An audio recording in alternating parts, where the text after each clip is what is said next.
fact from either of the two essays that I'm using. All right, so kind of be mindful of that when you are fleshing out your topic sentence.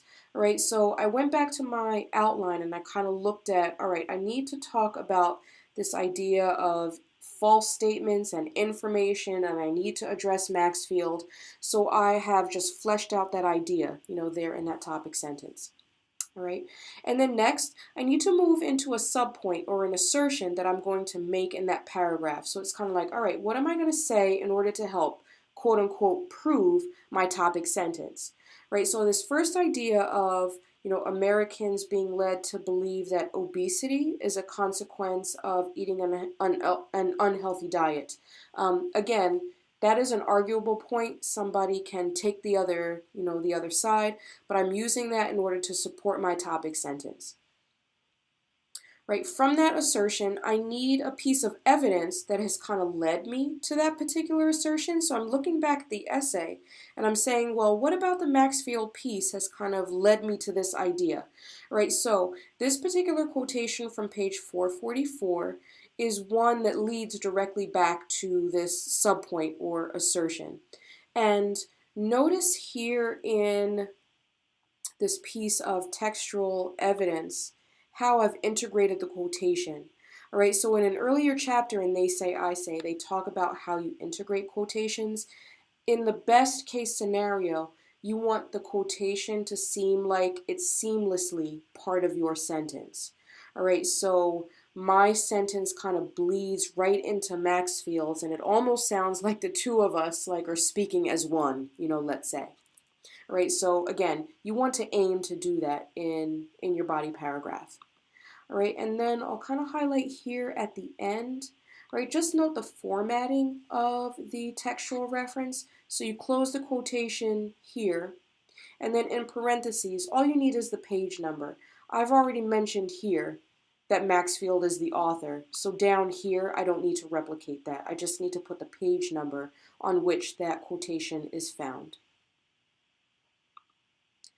Right, moving on to the next piece here, I can, again, assume that the reader has interpreted that quotation in the same way that I have, so I need to explain what that quotation is all about, all right, and that next sentence allows me some space to do that. All right, and then finally, I revisit my assertion and talk about how that piece of textual evidence has led me back to that assertion. All right, and now I'm at the point where I've kind of talked about that one assertion and I've exhausted it, but I don't quite feel like I've proved my topic sentence. So now I'm going to move into another assertion. So I need to let the reader know that I'm doing that. So here, I'm using the transition furthermore. I'm not changing ideas, I'm just adding on to the argument. So furthermore suggests that I'm adding some more information. All right, so I'm transitioning here into another assertion. All right, and here is assertion number 2, all right, about the public-facing pressure to conform. All right, so again, this is another arguable point that I'm using in service to my topic sentence. All right, and then in the same way, you see I'm following the same pattern of assertion, evidence, explanation, right? And that's kind of the cycle that you want to follow. Assertion, evidence, explanation.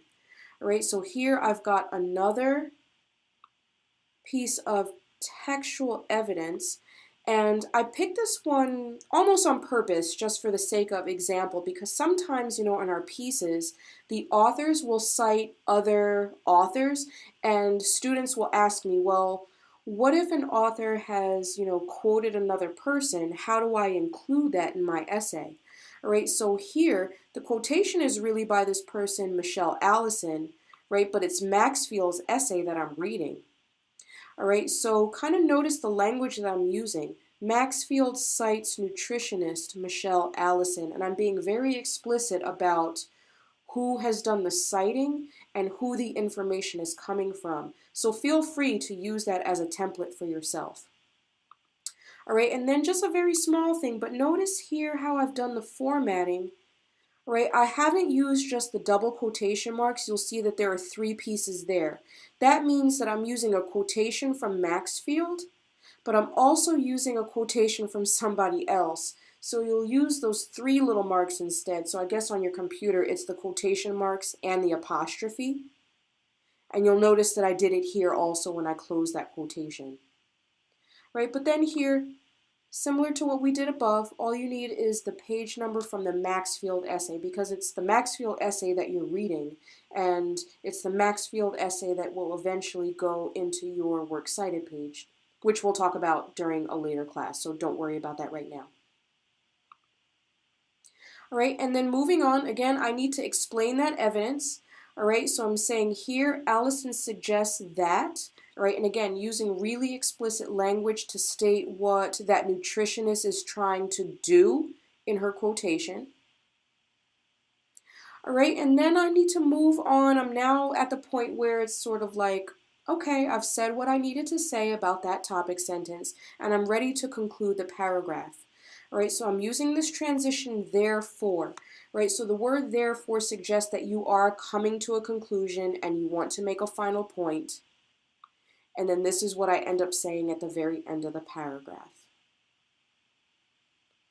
All right, so kind of think about those bits and pieces as you're constructing your body paragraphs, and even feel free to kind of copy and paste for yourself the outline here of assertions and evidence and explanation, so that you can use it to help you draft your own body paragraphs.